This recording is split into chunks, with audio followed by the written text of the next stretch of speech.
नमस्कार, मैं सरिता चौधरी स्वागत करती हूं आप सभी का राजस्थान सरकार व वेदांता के CSI इनिशिएटिव ई कक्षा में। इसका टेक्निकल पार्टनर मिशन ज्ञान है। हम लोग अध्ययन कर रहे हैं भारतीय राजनीति के उभरते हुए आयाम, और उभरते हुए आयामों के अंतर्गत फर्स्ट चैप्टर हम लोगों ने नियोजन एवं विकास तथा नीति आयोग के संदर्भ में पढ़ा था। हमारा ये चैप्टर कंप्लीट हो गया है। आज सोल्व करने जा रहे हैं इसके क्वेश्चंस और आंसर्स। बच्चों, आप लोग तैयार हैं और आप लोगों ने नियोजन तथा विकास और नीति आयोग के संदर्भ में काफ़ी कुछ पढ़ा है, तो बिल्कुल आप लोगों को ये चैप्टर समझ में भी आया होगा। तो आइए हम लोग सॉल्व करते हैं इसके क्वेश्चंस। इसमें बहुचयनात्मक श्रेणी के अंतर्गत पहला प्रश्न है, नीति आयोग का गठन कब हुआ? ऑप्शंस दिए हुए हैं और सही ऑप्शन का हम लोगों को चयन करना है। पहला है 1 मार्च 2015, दूसरा है 1 जनवरी 2015, तीसरा है 1 अप्रैल 2015 और चौथा है 1 मई 2015। अब सही विकल्प का चयन करना है और हम लोगों को पता है कि 1 जनवरी 2015 को केंद्रीय मंत्रिमंडल के एक संकल्प पत्र के द्वारा नीति आयोग का गठन किया गया था। तो हमारा आंसर क्या होगा? ब, यानी 1 जनवरी 2015 को नीति आयोग का गठन किया गया। देखते हैं अगला प्रश्न क्या है। अगला प्रश्न है, नीति आयोग के पदेन अध्यक्ष कौन होते हैं? पदेन अध्यक्ष, और हमें पता है कि नीति आयोग के पदेन अध्यक्ष देश के प्रधानमंत्री होते हैं। तो हमारे जो ऑप्शंस दिए हुए हैं उनमें से हम लोगों को ए चयन करना है, यानी ए हमारा करेक्ट है। नेक्स्ट है, प्लान इकोनॉमी फॉर इंडिया नामक पुस्तक के लेखक कौन है? ऑप्शंस देखते हैं। आशीर्वादम, अमर्त्य सेन, एम विश्वेश्वरैया और डॉक्टर अरविंद पनगड़िया। हमें पता है कि 1934 में एम विश्वेश्वरैया ने की थी और इसके अंतर्गत इन्होंने भारत के आर्थिक विकास से संबंधित एक योजना को प्रस्तुत किया था और कहा था यदि इस योजना को भारत के अंतर्गत अपना लिया जाएगा तो आने वाले 10 वर्षों में भारत की आय दुगनी हो जाएगी। तो इस प्रकार से इस पुस्तक के रचयिता कौन है? एम विश्वेश्वरैया है, जिन्होंने इस पुस्तक की रचना 1934 के अंतर्गत की थी। नेक्स्ट है, इनमें से कौन नीति आयोग के गवर्निंग काउंसिल के सदस्य हैं?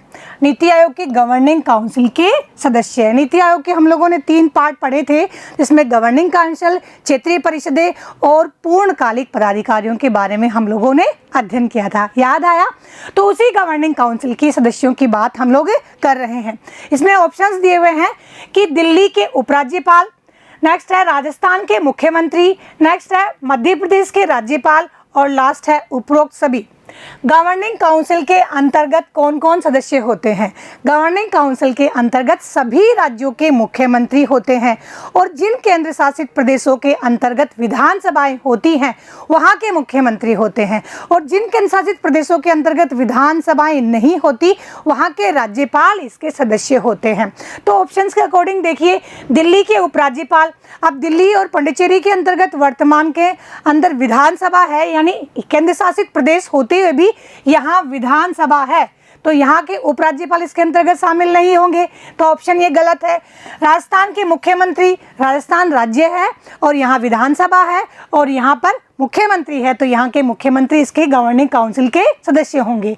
नेक्स्ट है मध्य प्रदेश के राज्यपाल। तो मध्य प्रदेश के राज्यपाल क्यों शामिल होंगे भाई? मध्य प्रदेश भी राज्य है और वहाँ पर विधानसभा है। इस तरह से हमारा आंसर होगा केवल ब, यानी राजस्थान के मुख्यमंत्री।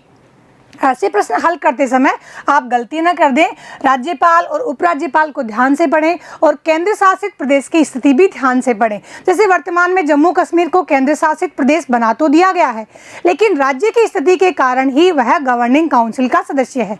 और थोड़े समय पश्चात जब चुनाव होंगे और वहां पर विधानसभा स्थापित रखी जाएगी या नहीं रखी जाएगी, ये बात का निर्णय है, लेकिन वर्तमान में जम्मू कश्मीर का जो मुख्यमंत्री है गवर्निंग काउंसिल का सदस्य है और जम्मू कश्मीर राज्य होने के नाते वे इसके सदस्य हैं। अगला प्रश्न है, वर्तमान में हमारे देश में नियोजन का कार्य कौन सी संस्था कर रही है? देखो बच्चों, ध्यान रखिएगा, पूछा है वर्तमान में। ऑप्शंस दिए हुए हैं योजना आयोग, वित्त आयोग, संघ लोक सेवा आयोग और नीति आयोग। अब योजना आयोग भी नीति निर्माण करने का कार्य करता था, लेकिन यह करता था 1 जनवरी 2015 से पहले। यानी योजना आयोग की स्थापना कब की गई थी?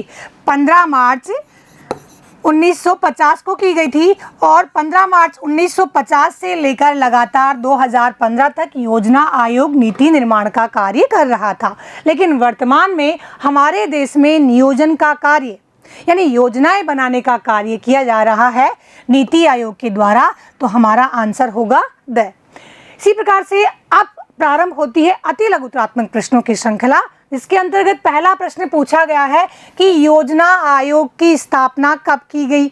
अभी हम लोगों ने डिस्कस किया है योजना आयोग की स्थापना 15 मार्च 1950 को एक केंद्रीय मंत्रिमंडल के एक संकल्प पत्र के द्वारा ही की गई थी। यानी योजना आयोग भी नीति आयोग की तरह एक वैधानिक आयोग है, गैर संवैधानिक आयोग है। अगला प्रश्न है नीति आयोग का अंग्रेजी में पूरा नाम बताइए। नीति आयोग का अंग्रेजी में पूरा नाम है national institution for transforming India. National का एन, इंस्टीट्यूशन का आई, ट्रांसफॉर्मिंग का टी और इंडिया का आई। इस तरह से कंप्लीट नेम बनता है नीति आयोग, जिसे हिंदी में कहते हैं राष्ट्रीय भारत परिवर्तन संस्थान। अगला प्रश्न है नीति आयोग में पूर्णकालिक सदस्यों की वर्तमान संख्या कितनी है। जब नीति आयोग का गठन 2015 के अंतर्गत किया गया था तो उसके अंतर्गत सदस्यों की संख्या यानी पूर्णकालिक सदस्यों की संख्या थी 2, लेकिन वर्तमान में इन सदस्यों की संख्या बढ़ाकर 3 कर दी गई है। तो हम लोग कहेंगे कि नीति आयोग में पूर्णकालिक सदस्यों की संख्या कितनी है, 3 है, और जो है professor Ramesh Chandra, VK Paul और वीके सारस्वत। नेक्स्ट है क्षेत्रीय परिषदों की बैठकों की अध्यक्षता कौन करता है। क्या होती है क्षेत्रीय परिषदें? क्षेत्रीय हितों के लिए या क्षेत्रीय मुद्दों के लिए उनका समाधान करने के लिए जब नीति आयोग के अंतर्गत ये संस्थाएं होती हैं, जिसके अंतर्गत समस्याग्रस्त राज्यों के मुख्यमंत्री और समस्याग्रस्त केंद्र शासित प्रदेश के उपराज्यपाल शामिल होते हैं। इनका गठन प्रधानमंत्री के द्वारा विशेष निर्देशानुसार किया जाता है और इनकी अवधि भी कुछ निश्चित समय के लिए होती है। यानी जैसे ही उद्देश्य की प्राप्ति होती है फिर क्षेत्रीय परिषदों का अवसान हो जाता है और नई परिस्थितियों और नई आवश्यकताओं के अनुसार क्षेत्रीय परिषदों का गठन किया जाता है। और इनकी अध्यक्षता कौन करता है? इनकी अध्यक्षता नीति आयोग का उपाध्यक्ष करता है या फिर प्रधानमंत्री के द्वारा कोई नियुक्त व्यक्ति होता है, वह क्षेत्रीय परिषदों की अध्यक्षता करता है। तो हमारा आंसर होगा क्षेत्रीय परिषदों की अध्यक्षता नीति आयोग के उपाध्यक्ष के द्वारा या प्रधानमंत्री के द्वारा कोई नियुक्त प्रतिनिधि या कोई व्यक्ति के द्वारा किया जाता है। अगला प्रश्न है लघुत्रात्मक श्रेणी का, जिसके अंतर्गत पूछा गया है कि नियोजन क्या है, समझाइए। और ऐसे प्रश्न आप लोगों के 4 नंबर के पूछे जाते हैं। तो आंसर को थोड़ा विस्तार दें और आराम से समझाइए कि नियोजन क्या है। अब नियोजन यानी योजना बनाने का कार्य, यानी निश्चित दिशा में उठाया गया वह कदम जिसके अंतर्गत उपलब्ध संसाधनों का सर्वेक्षण किया जाता है और एक व्यवस्थित प्रयास होता है जिसके माध्यम से सामाजिक आर्थिक लाभ प्राप्त किया जाए। अर्थात नियोजन सही दिशा में उठाया गया वह कदम है जिसके माध्यम से निश्चित उद्देश्यों की प्राप्ति होती है और उसके लिए साधनों को व्यवस्थित किया जाता है और सामाजिक आर्थिक लाभ प्राप्त किया जाता है, जिसकी अवधि निश्चित होती है। यानी निश्चित समय के लिए कोई प्लानिंग की जाती है, उसे नियोजन कहते हैं। देश के आर्थिक साधनों का सर्वेक्षण करके देश की आवश्यकताओं के अनुरूप सर्वोत्तम उपाय किया जा सके, सर्वोत्तम उपयोग किया जा सके, उसी प्रक्रिया को नियोजन कहा जाता है। योजना आयोग ने इसे परिभाषित करते हुए कहा है कि नियोजन संसाधनों के संगठन की एक ऐसी विधि है जिसके माध्यम से साधनों का अधिकतम लाभप्रद उपयोग निश्चित सामाजिक उद्देश्यों की प्राप्ति के लिए किया जाए। अर्थात हम लोग कह सकते हैं कि नियोजन संसाधनों के संगठन की वह प्रक्रिया है जिसका लक्ष्य होता है अधिकतम लाभ प्राप्त करना। अगला प्रश्न है अच्छे नियोजन के 4 लक्षण बताइए। यानी कोई ऐसी 4 विशेषताएं बताइए जो यह इंगित करती है, यह बताती है कि यह नियोजन अच्छा है। अच्छे नियोजन के लिए सबसे पहले आवश्यक है कि उपलब्ध संसाधनों का सही सर्वेक्षण किया जाए, सही उनकी जांच पड़ताल की जाए और उन संसाधनों का सही उपयोग किया जाए। सभी लोगों की भागीदारी हो, प्रबंधकर्ता हो और चाहे जनता हो, सभी की भागीदारी हो और शैक्षिक, आर्थिक, तकनीकी सभी प्रकार का समुचित राष्ट्र का विकास किया जाए। यही अच्छे नियोजन के लक्षण होते हैं। तो हम लोग कहेंगे कि अच्छे नियोजन के लक्षण इस प्रकार से हैं जिसमें उपलब्ध संसाधनों का अधिकतम उपयोग हो सके, औद्योगिकरण के अंतर्गत क्रमबद्ध विधि से विकास हो सके और शिक्षा के क्षेत्र में आधुनिकीकरण तथा प्रसार हो सके और देश के बुद्धिजीवी वर्ग का यानी बौद्धिक संपदा का समुचित दोहन हो सके, उपयोग हो सके। यही है अच्छे नियोजन के लक्षण। हम लोगों से 4 पूछे गए हैं तो हमें यहाँ पर केवल 4 ही बताने हैं। अगला प्रश्न है, नीति आयोग के उपाध्यक्ष व स्थायी सदस्यों के नाम बताइए। नीति आयोग के वर्तमान में उपाध्यक्ष हैं डॉक्टर राजीव कुमार और इसके स्थायी सदस्यों की संख्या है 3, जिनके नाम है professor Ramesh Chandra, doctor VK Saraswat और वीके पॉल। तो हमारा आंसर होगा कि नीति आयोग के वर्तमान में उपाध्यक्ष हैं डॉक्टर राजीव कुमार और स्थायी सदस्यों की संख्या है 3, जो हैं professor Ramesh Chandra, doctor VK Paul और डॉक्टर वीके सारस्वत। एग्जाम की दृष्टि से बहुत ही इंपॉर्टेंट क्वेश्चन है बच्चों। अगला प्रश्न है, भारत में नियोजन के प्रमुख उद्देश्य क्या है, समझाइए। किसी भी देश में नियोजन के उद्देश्य क्या होते हैं? विकास करना और देश का इस प्रकार से विकास करना कि ताकि उसके मानवीय संसाधन, उसके भौतिक संसाधनों का संपूर्ण दोहन हो सके, अर्थात मानवीय संसाधनों की और भौतिक संसाधनों के संपूर्ण क्षमता का विकास में प्रयोग करना, देश का औद्योगिक विकास करना, देश का आधुनिकीकरण की ओर बढ़ाना, देश में शैक्षिक विकास करना, देश में तकनीकी विकास करना, देश में ग्रामीण क्षेत्र में, देश के शहरी क्षेत्रों में या कृषि पालन तथा पशुपालन दोनों का समानांतर विकास करते हुए देश का विकास करना। और जो लोग जो वर्ग जो ऐसे व्यक्ति समाज की मुख्य धारा से नहीं जुड़ पा रहे हैं या वंचित वर्ग हैं, उन्हें समाज की मुख्य धारा के अंतर्गत शामिल करना, इस प्रकार का नियोजन करना किसी भी देश का प्रमुख उद्देश्य होता है। तो भारत में नियोजन के भी यही उद्देश्य हैं, उपलब्ध संसाधनों का समुचित प्रयोग करते हुए देश का विकास करना। तो हमारा आंसर होगा कि भारत में नियोजन के प्रमुख उद्देश्य हैं उपलब्ध संसाधनों का अधिकतम उपयोग करना, औद्योगिकरण में क्रमबद्ध वृद्धि करना, कृषि व पशुपालन का समानांतर विकास करना, इलेक्ट्रॉनिक्स व संप्रेषण के क्षेत्र में तीव्र गति से आगे बढ़ना, शासकीय तंत्र में पारदर्शिता लाना जिससे भ्रष्टाचार जैसी गतिविधियों पर रोक लग सके। भौगोलिक क्षेत्र में जो वंचित वर्ग हैं या वंचित क्षेत्र हैं उन्हें प्राथमिकता देकर हुए क्षेत्रीय असंतुलन को दूर करना, शिक्षा के क्षेत्र में आधुनिकीकरण का प्रसार करना, बौद्धिक संपदा का समुचित उपयोग करना और स्किल डेवलपमेंट यानी कौशल विकास करना। अगला प्रश्न है, बौद्धिक संपदा के दोहन का व्यवस्थित प्रयास नीति आयोग ने किस रूप में प्रारंभ किया है, समझाइए या लिखिए। बौद्धिक संपदा से तात्पर्य होता है देश का बुद्धिजीवी वर्ग और उसे देश के विकास में किस प्रकार से नीति आयोग ने प्रयोग किया है या किस प्रकार से व्यवस्थित किया है, इसे हम लोगों को समझाना है। तो हम लोग सबसे पहले बताएंगे कि नीति आयोग की स्थापना 1 जनवरी 2015 को की गई और जब से स्थापना की गई तब से नीति आयोग मुख्य रूप से 3 बातों को लेकर, 3 आधारों को लेकर कार्य कर रहा है। इसमें सबसे पहला है सहकारी संघवाद को प्रोत्साहन करना, जिसमें राज्यों की सक्रिय भूमिका के माध्यम से देश का विकास हो सके। दूसरा है साझा मंच तैयार करना, जिसमें केंद्र और राज्य दोनों मिलकर आपसी समस्याओं का निराकरण करें। और तीसरा है बौद्धिक संपदा का समुचित दोहन करना, यानी देश के बुद्धिजीवी वर्ग को देश के विकास में जोड़ना। तो हमारा आंसर होगा कि 1 जनवरी 2015 को गठित नीति आयोग ने बौद्धिक संपदा के समुचित दोहन का व्यवस्थित प्रयास प्रारंभ कर दिया है।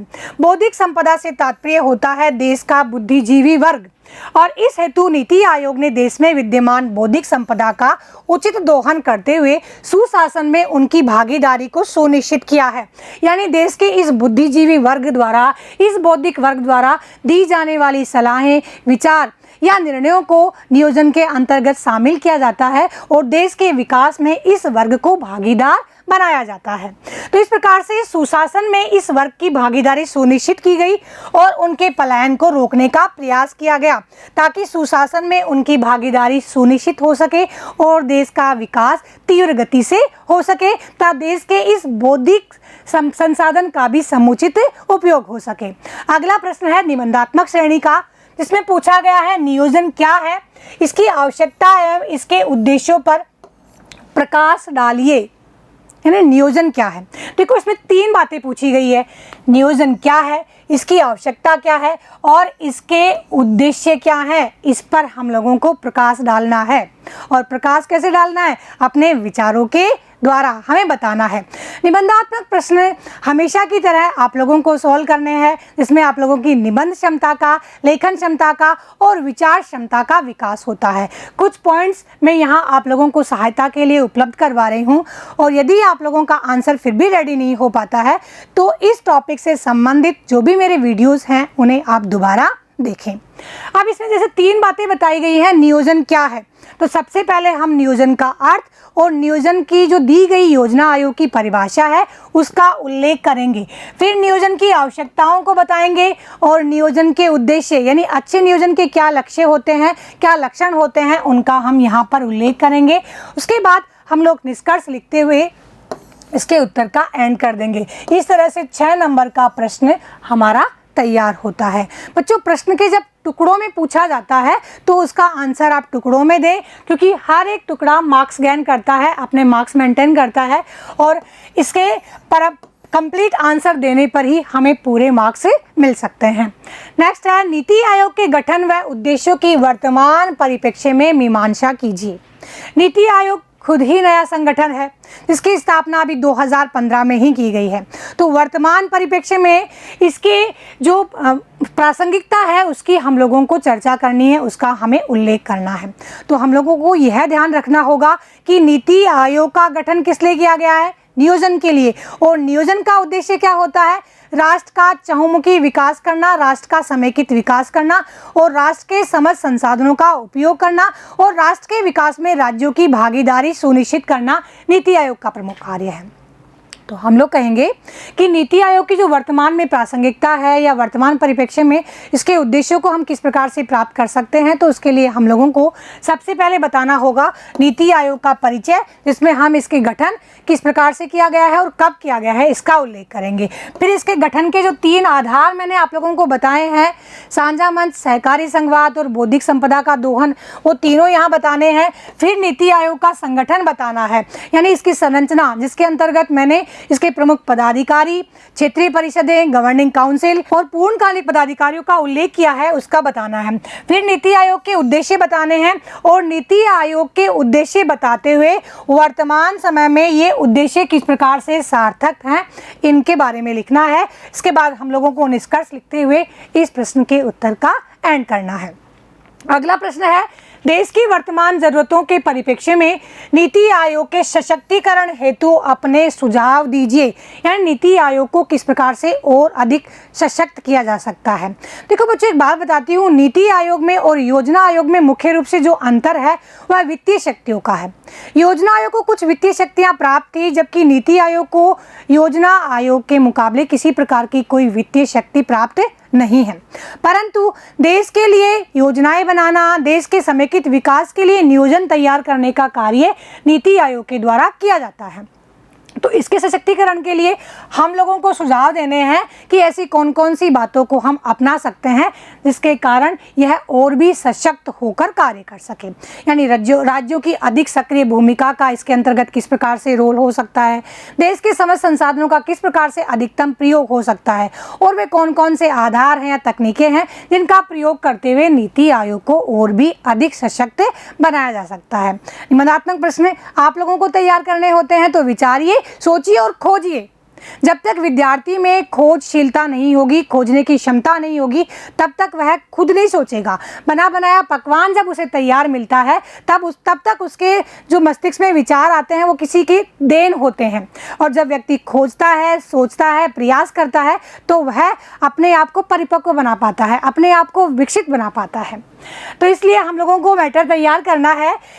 सबसे पहले हम लोग लिखेंगे नीति आयोग का परिचय, फिर लिखेंगे देश की आवश्यकताएं या ज़रूरतें, यानी कौन कौन सी देश की आवश्यकताएं हैं और ज़रूरतें हैं, उनकी पूर्ति में नीति आयोग किस प्रकार से अधिक कार्य कर सकता है। नेक्स्ट है, देश की आवश्यकताओं के अनुरूप नीति आयोग के उद्देश्यों की प्राप्ति का स्वरूप किस प्रकार का रहा है और किस स्तर तक प्राप्त किया है। फिर है नीति आयोग के सशक्तिकरण हेतु सुझाव और हम इसके लास्ट में लिखेंगे निष्कर्ष। इस तरह से हम लोग पूरा अपना कंटेंट इस क्वेश्चन का तैयार करेंगे। तो आज के चैप्टर के अंतर्गत बच्चों हम लोगों ने नीति आयोग, नियोजन व विकास से संबंधित क्वेश्चन आंसर के बारे में चर्चा की। अगले वीडियो में हम लोग नए टॉपिक के साथ मिलेंगे। तब तक के लिए जय हिंद, जय भारत।